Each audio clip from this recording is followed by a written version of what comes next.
It is time for us to check in with CJAD 800's legal contributor, Chris Dimakos. Talk about a couple of stories today. And Chris, here we go.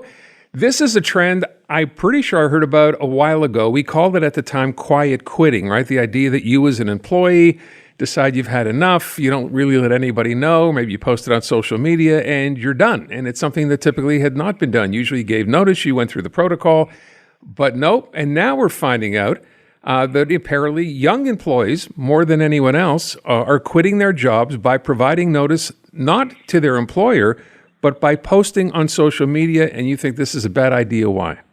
Well, first of all, they're doing so, and they're trying to make it as entertaining as possible. So when they're quitting, they're airing out all the reasons why, and a lot of times those reasons and the way they mention them can get them into trouble. But the main problem, and I can't stress this enough, and it's, if you're going to take anything from this segment, if you're listening, remember that the words "I quit" can cost you tens of thousands of dollars. It's something that I always tell my clients, even if you want to quit, even if you've had enough, even if you are completely overwhelmed with your job and you never want to set foot in that place again, do not yell out the words "I quit." Take the day off, and you have to plan strategically how you're going to part ways with that employer, because there are many times where sometimes you're being forced out the door, and by you saying the words "I quit," you are eliminating any chance you have, in most cases, to be able to claim from them a wrongful dismissal or a constructive dismissal. So by going on TikTok and presenting it to the world, the employer is actually thanking their lucky stars that you did that, instead of circling back and saying, "Hey, I feel that this, and this was done, and it wasn't right, and for that reason, we should talk about me parting ways with you and how we're going to deal with that." And remember, the words "I quit" sever the relationship, and it's all on the employee. There's nothing on the employer when you say the words "I quit." So just remember that when it's not going well at work, think twice about saying "I quit." Take a day off if you need to. Say you don't feel well. Get a doctor's note, whatever you need. But just circle back and strategically plan how you're going to part ways with that employer. And in some cases, there's nothing to be had. There is nothing. There's nothing you can claim. But in many cases, there is. So my advice to many, especially young employees, before you act irrationally, take some time, think about it, get some advice on how and what happened at work, and whether or not those are grounds to be able to collect some sort of package or parting package from your employer. Never just act irrationally and say the words "I quit," whether that be on TikTok or if you yell it out from the break room at the office. Okay, so I have a couple of things to follow up on. Number one, let's say you're one of those young people who do this because you saw someone else to do, and you figure this is the way we're now going to do things. I'm guessing those people probably weren't in a job long enough to think they could actually get something when they left.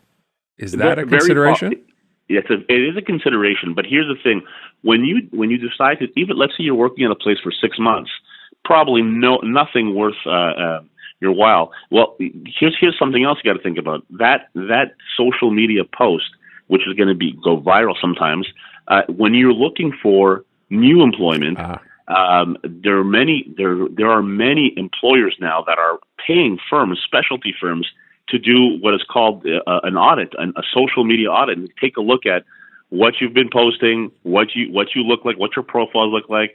And that's not something that these employers look at favorably. When they see someone who's been working somewhere for 6 months and they decide to go public with all the reasons why they want to leave the company, it's not something that they want to deal with. So it can have consequences long term. You don't want to do that. When you are an employee, that's worth something. What your training is worth, your education, your experience, that's all worth something. It's something that you can use to generate money. And you don't want to discredit that by going on social media and just, trying to be entertaining with that, because you're actually playing with your livelihood when you do stuff like that. Yeah, which you don't think about maybe at that age. My next question, I'm glad you brought up the part about you should consider, if you are going to work down the road, this thing it'll live there forever. Right? It's like something stupid you post on Twitter, for example. You can't get rid of it. It's going to be there. Someone will have seen it. But in this case, if you've gone ahead and done this, Chris, right, you quit this way, and then, I don't know, they hear somebody else say to them, "Hey, not the smartest thing for you to have done." Is that too late to go back to your employer and try to negotiate something? So you can, but you've lost a lot of leverage. One of the main things that an employer has to deal with is if ever the employee thinks that they have to leave, and they think they have to leave because of something that you did wrong as an employer, whatever that reason is, it could be basically constructive dismissal, where they demoted you to a position where you would very likely quit just because you were overqualified.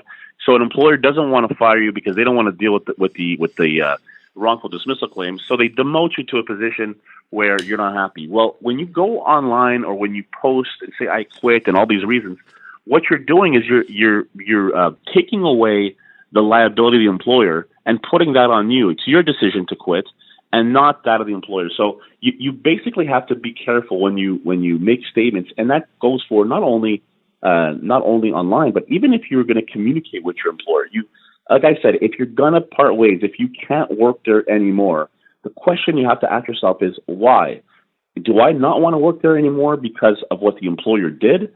And is what they did legally wrong, or it's just you just don't like it? If it's just a preferential, you don't like the culture, you don't like the way that people do business there, although it's legal. If you don't like it, that's one thing. But there are many times where people leave their work because of something the employer did, which is not legal, and that's where I'm really, really concerned. And the younger employees, they're less likely to try and preserve that because, like you said, they're more likely to jump ship and try to find new employment and not stay as long. And this idea of a severance package or a parting package maybe is not doesn't mean the same thing to somebody who's been working at a company for 10 or 15 years. So again, what this viral trend is showing is that young employees, especially the young ones, are not taking a look at what their worthiness is when you work somewhere. You're building up this financial security blanket that you don't want to get rid of so easily, just to try and get some clicks on a TikTok video. Yeah, I imagine it's tough to walk back into your employer after you've done this and go, "Oh, I didn't mean to quit. I'm sorry. Can I have my job back?" That's probably not going to work that well for you. Exactly. Chris Dimakos, our CJAD 800 legal contributor. Chris, thank you. Thanks, Aaron.